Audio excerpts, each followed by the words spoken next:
Welcome to this explainer. If you've ever stared down a massive digital infrastructure, I'm talking endless server racks, sprawling cloud environments, literally miles of fiber optic cables, and some seriously complex cybersecurity protocols, and thought it just looked like an impossibly tangled web, well, you are definitely not alone. Today, we're going to untangle that web. We are diving right in to demystify complex digital infrastructures by decoding the SolveForce Unified Intelligence Architecture.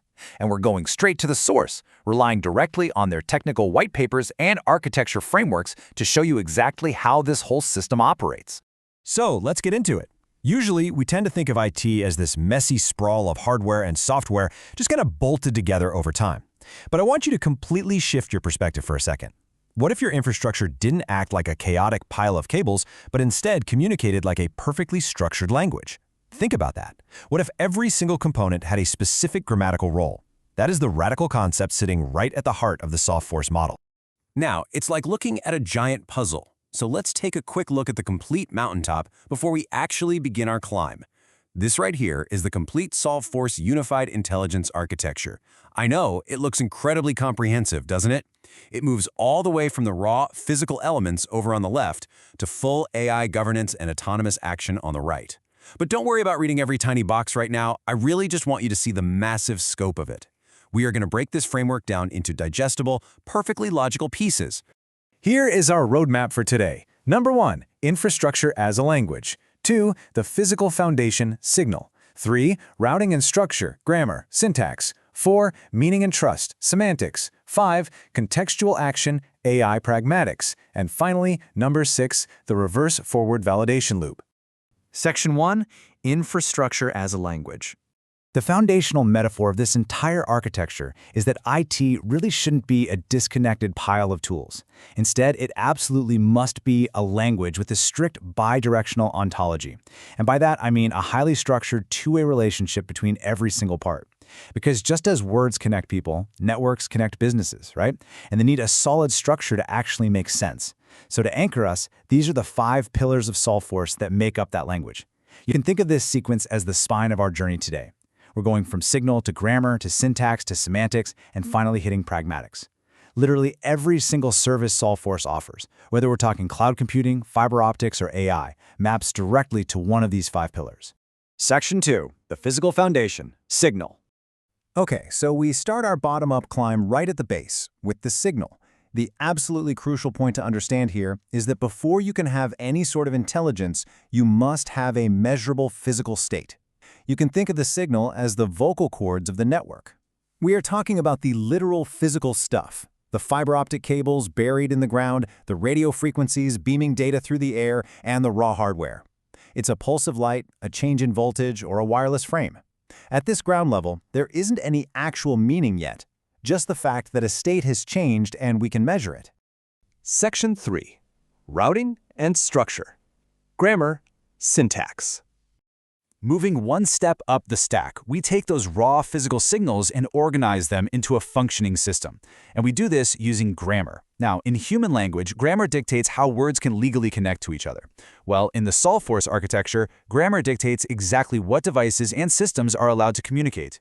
This is where your routers, your VPNs, your MPLS lines, and your basic access rules come into play.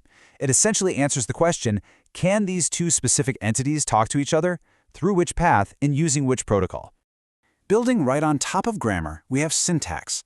Syntax takes those grammatical connections and weaves them together into a really complex structural fabric. This is where you actually compose your digital environments.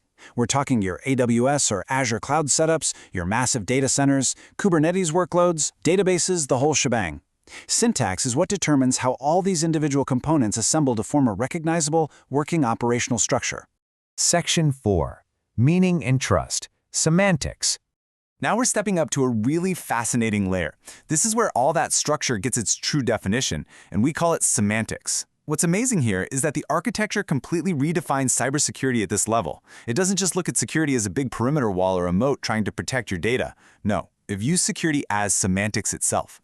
Semantics is all about making absolutely sure that your data, identities, and events mean exactly what we think they mean without any drift, corruption, or someone trying to spoof the system. It binds raw machine observations to canonical, trusted concepts. So, an event isn't just, say, an interface state changed. Semantics jumps in and identifies it as the primary production uplink literally going down. It preserves the absolute truth of the entire system. Section 5. Contextual Action. AI Pragmatics. And finally, we arrive at the absolute apex of the architecture, pragmatics. This is the intelligence layer. It takes all the meaning from those lower levels we just talked about and actually does something useful with it.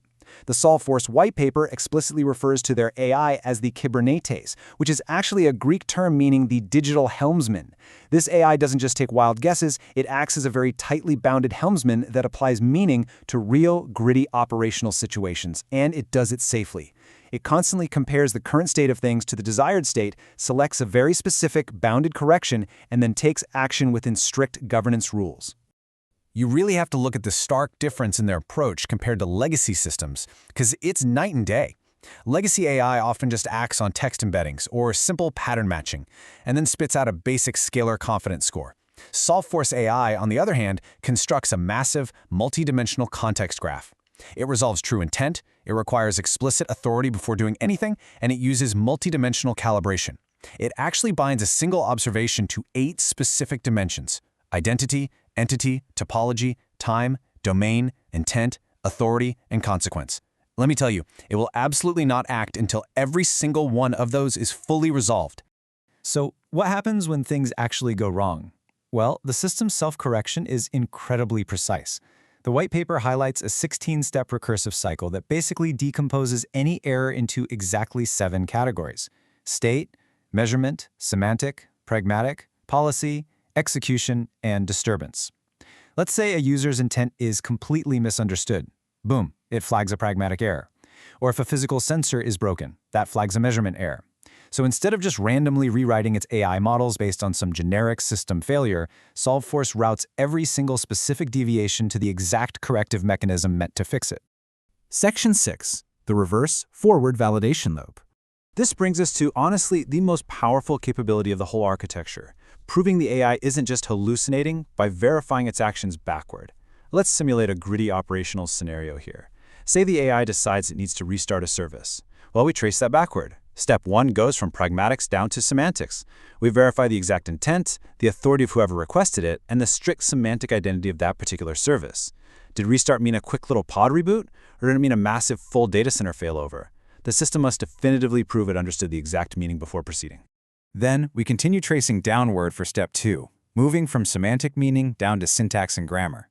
Here, the system proves that the cloud architecture, which is our syntax, and the routing permissions, our grammar, actually match the AI's core assumptions.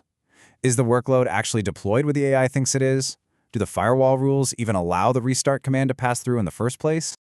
And finally, step 3 completes this backward trace all the way down to the raw, physical signal.